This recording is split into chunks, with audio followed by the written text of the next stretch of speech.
Anaya Kapoor, a bright 23-year-old Indian student chasing her American dream, and Charles Bennett, a wealthy Los Angeles real estate mogul with a dangerous obsession. Their secret sugar daddy relationship would spiral into a chilling tale of control, jealousy, and murder.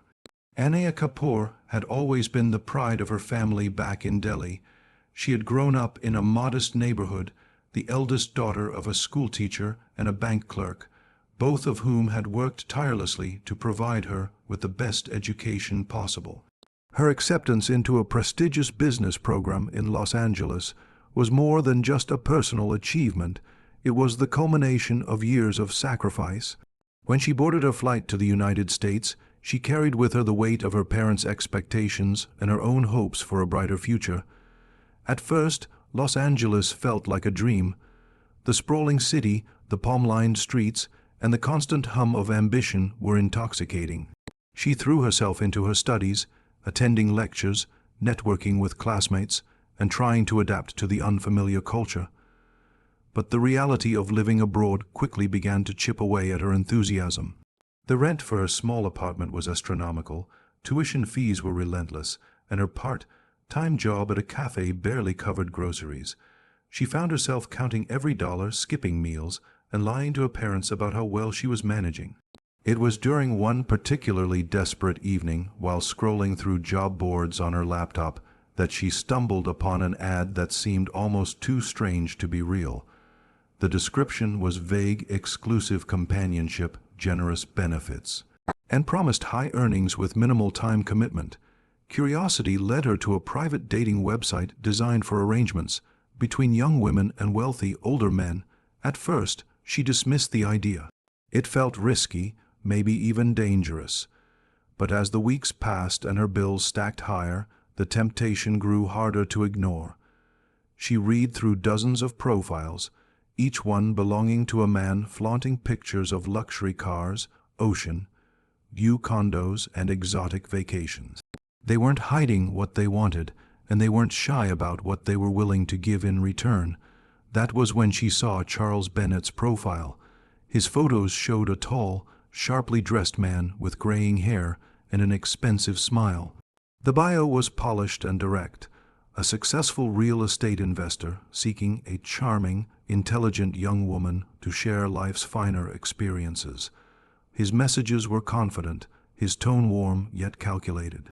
He didn't waste time with pleasantries. He wanted to meet. Their first encounter was at an upscale rooftop bar in downtown Los Angeles. The night air was warm, the skyline glittered, and Charles arrived in a sleek black Mercedes. He ordered for her without asking, his choices dripping with sophistication. Anaya was nervous, but also intrigued.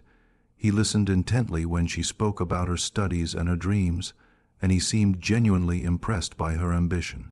When the bill came, he didn't let her see it, only smiling as he covered the entire cost with a casual flick of his card. That night, he drove her home, insisting she didn't need to take the bus anymore. The next morning, a message appeared on her phone. "I'd like to help you focus on school, not worry about money. Let's take care of each other." It was an offer wrapped in charm, and Anaya told herself it was only temporary, just enough to keep her afloat until she found a better solution. But deep down, a part of her knew that accepting meant stepping into a world she didn't fully understand, one that might be far harder to escape than she imagined.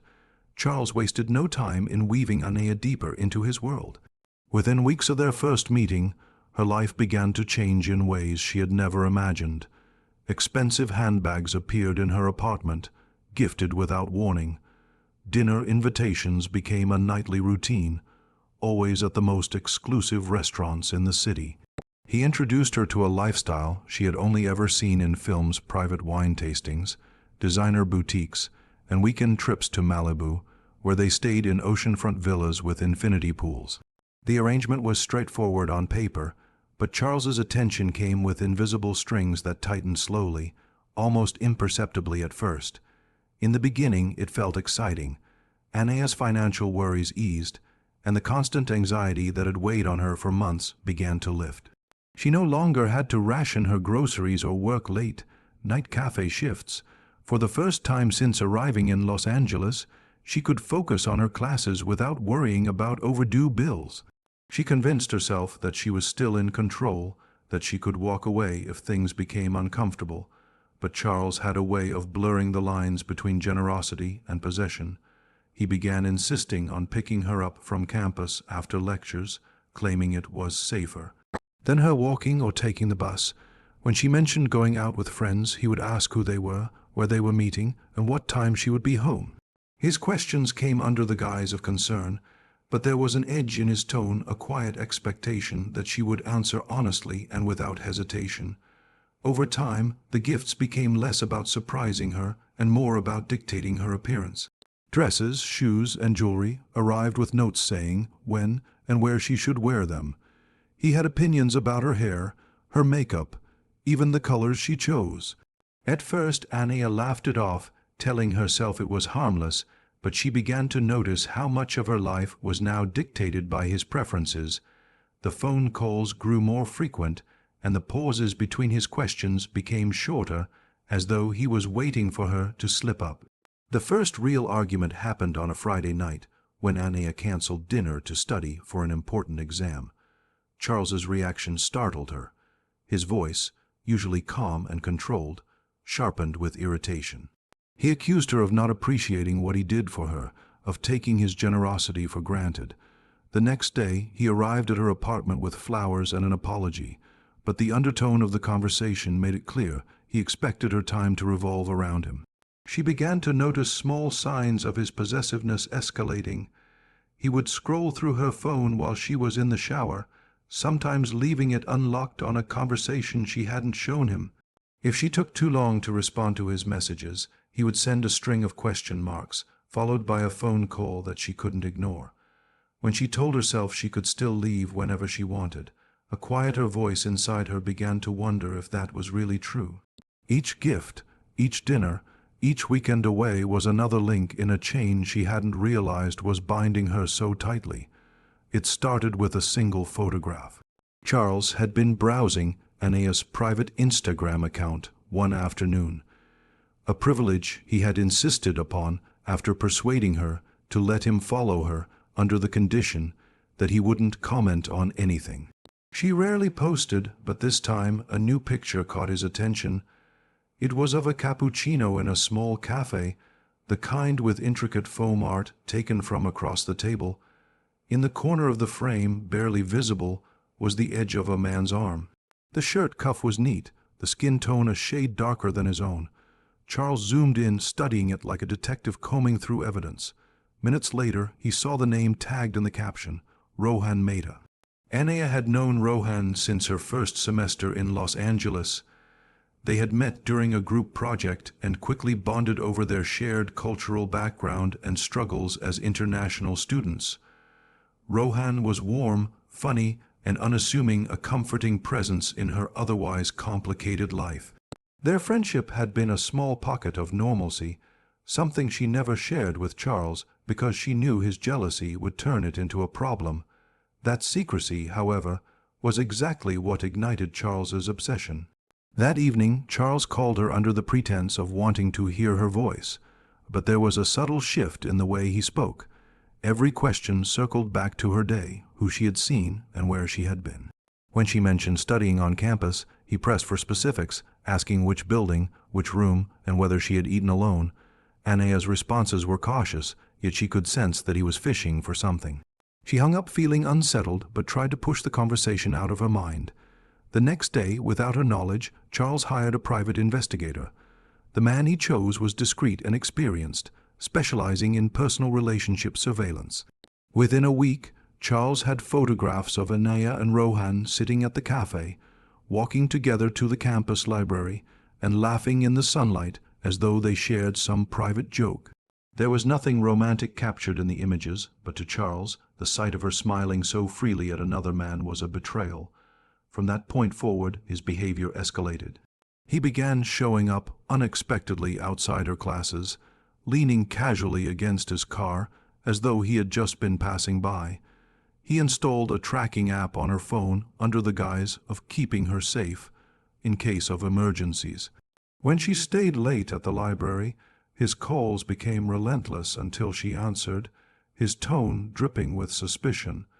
The affectionate messages he used to send were now replaced with curt questions, each one digging for proof of disloyalty. Anaya started to feel cornered. Her once private moments with friends were constantly interrupted by Charles's presence, either physically or digitally. She could sense his anger building, a silent storm gathering just beneath the surface. He never shouted, never raised his hand, but the way he watched her as though she was something he owned left her feeling like a bird in a cage. She didn't know it yet, but Charles had already decided that Rohan wasn't just a threat to his relationship with her. In his mind, Rohan was the reason Anaya was slipping away, and that made him dangerous enough to eliminate. The day of the confrontation began like any other, but there was an edge to Charles's messages from the moment Anaya woke up. He had been quieter than usual for the past 2 days, sending only short replies, yet that afternoon he broke the silence with a single urgent text. "Come to my place tonight. We need to talk." There was no explanation, no warmth, just a command. Anaya hesitated, sensing that something about his tone was off. She considered making an excuse, but another message followed within minutes. "Don't make me come get you." Against her better judgment, she agreed, telling herself it was better to get whatever this was over with. By the time she reached his Beverly Hills mansion, the sun had already set, leaving the streets dimly lit and eerily quiet. The security camera at the gate recorded her arrival at 8:47 p.m., capturing her stepping out of a rideshare and walking toward the front door in a pale blue dress he had given her weeks before. Inside, the air felt tense, heavy. Charles greeted her with an expression that was neither welcoming nor angry, just cold. From that point, the timeline became chillingly clear through evidence pieced together later.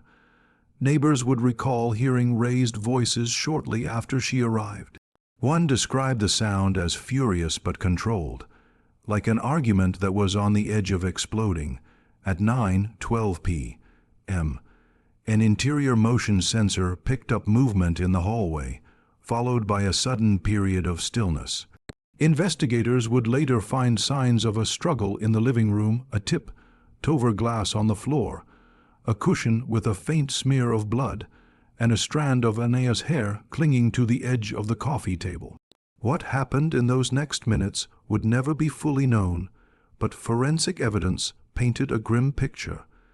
Anaya's injuries indicated she had been restrained and then strangled, the bruising around her neck consistent with the use of a thin cord or scarf.